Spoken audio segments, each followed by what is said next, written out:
희망의 빛이 보이기 시작했습니다. 마치 새벽이 지나고 아침 해가 찬란히 떠오르는 것처럼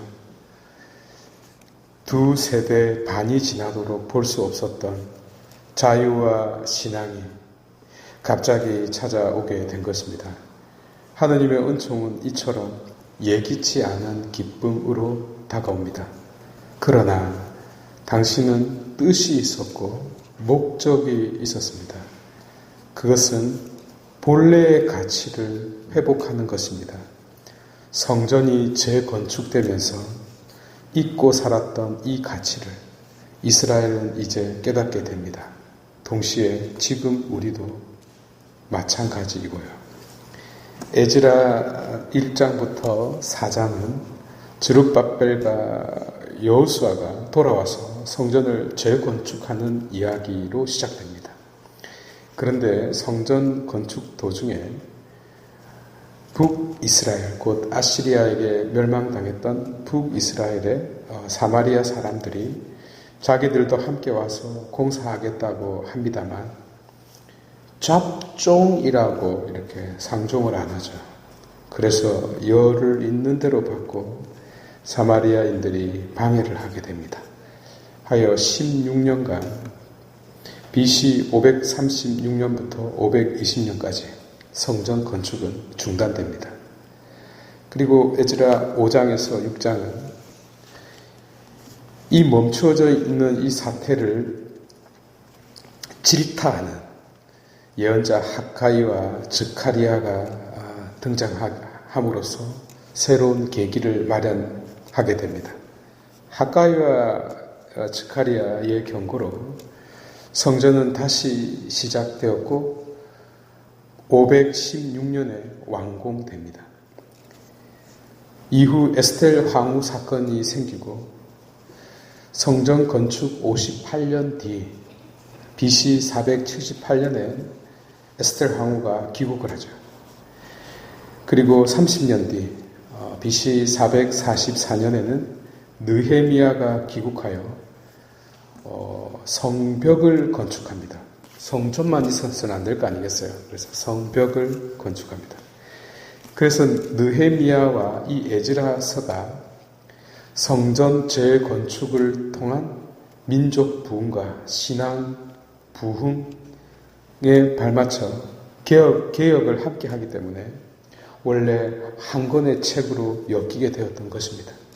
어쨌든 이 성전 재건축은 역사적 발걸음을 하게 되는 순간인데요. 이로써 신앙의 구심점이 생겼기 때문입니다. 본래도 신앙의 구심점이었지만 이제는 강력한 구심점이 생겨난 것입니다.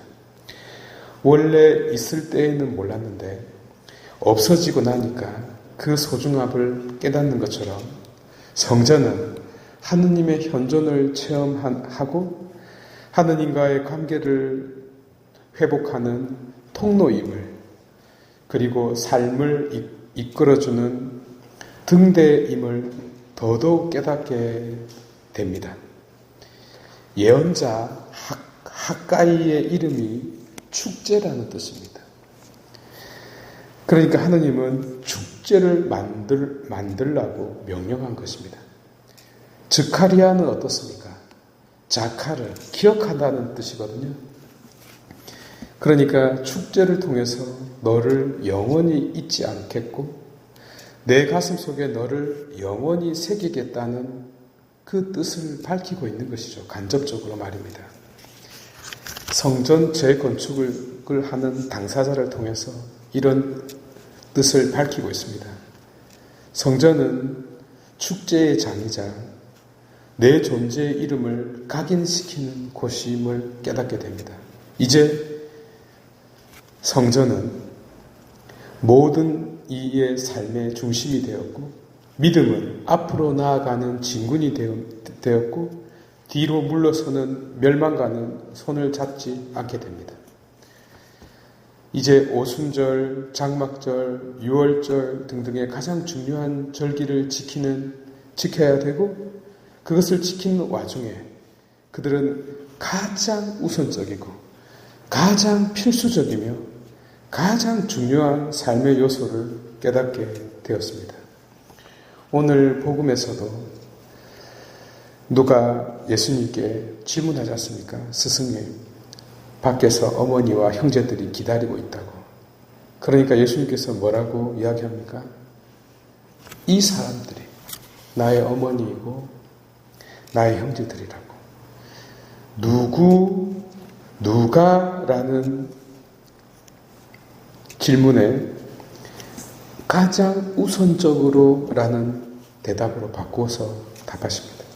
결국 성전은 가장 거룩한 분과 가장 소중한 자와의 만남이 이루어지는 곳임을 알게 됩니다. 여러분, 이 세상에 돌멩이 하나 소중하지 않은 것 없고 귀하지 않은 건물, 생명이 없지 않은 것이 없으나 그러나 그 모든 것들은 가장 존귀한 것을 앞지를 수는 없습니다. 이를 잊어버렸기 때문에 바빌론 유배를 가게 된 것이었고 이를 다시는 잊지 말라고 바빌론 유배에서 돌아오고 있습니다. 이 세상 최고의 인류 최고의 교훈이 바빌론 유배라고 제가 말씀드렸죠. 결국 그들을 통해서 우리 삶을 되돌아보는 그런 교훈을 삼았으면 좋겠습니다.